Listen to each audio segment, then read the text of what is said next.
दुनिया में इस समय न्यूक्लियर वॉर का खतरा मंडरा रहा है।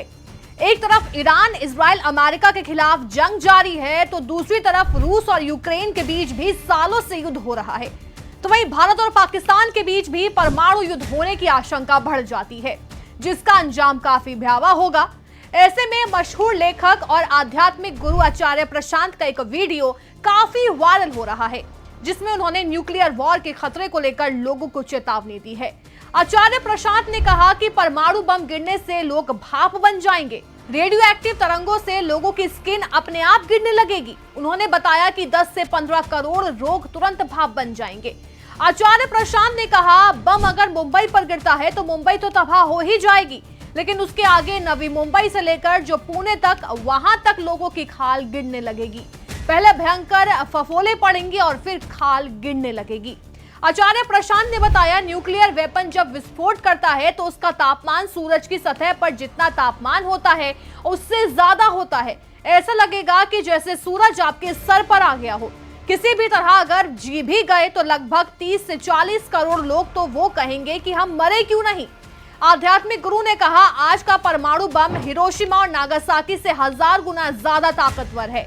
परमाणु बम का इस्तेमाल करने वाला देश ये सोचकर बम गिराता है कि दुश्मन पूरी तरह खत्म हो जाए, क्योंकि अगर वो जिंदा बचा तो वो उसे छोड़ेगा नहीं। इस दौरान धुआं इतना निकलता है कि भारत और पाकिस्तान के ऊपर तक बहुत लंबी राख छा जाएगी।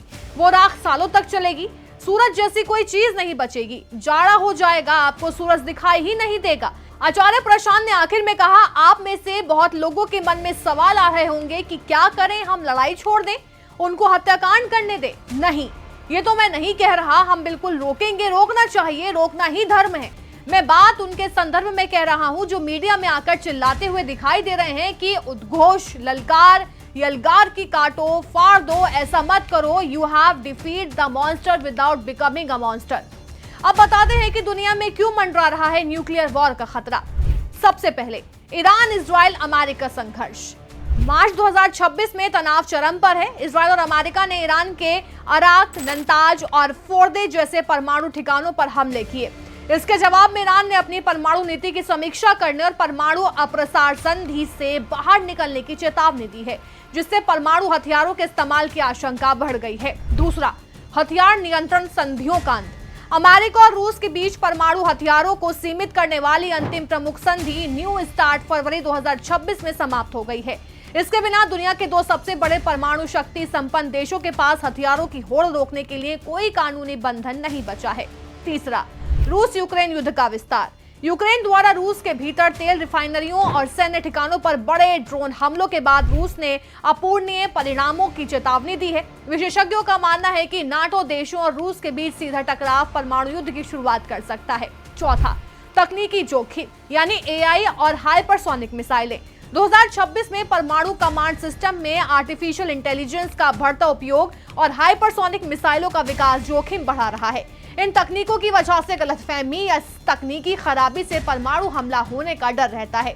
पांचवा, दक्षिण एशिया में अस्थिरता। अमेरिकी खुफिया रिपोर्टों के अनुसार भारत और पाकिस्तान के बीच सीमा पार आतंकवाद और सैन्य तनाव की वजह से परमाणु संघर्ष का खतरा बना हुआ है, क्योंकि दोनों पक्ष परमाणु ब्लैकमेलिंग के खिलाफ सख्त रुख अपना रहे हैं। छठा, परमाणु अप्रसार व्यवस्था का ढहना।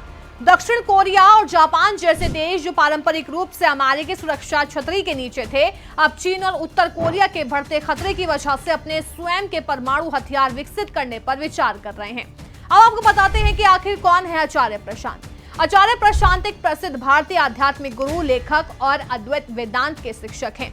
उन्हें उनकी तार्किक और वैज्ञानिक सोच के लिए जाना जाता है, जिसके माध्यम से वो प्राचीन आध्यात्मिक ग्रंथों की व्याख्या आधुनिक संदर्भ में करते हैं। उनका जन्म 7 मार्च 1978 को हुआ। उनका मूल नाम प्रशांत त्रिपाठी है। उन्होंने आईआईटी दिल्ली से इंजीनियरिंग और आईआईएम अहमदाबाद से मैनेजमेंट की पढ़ाई की है।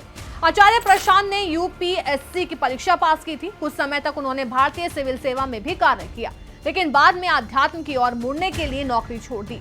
वो प्रशांत अद्वैत फाउंडेशन के संस्थापक हैं।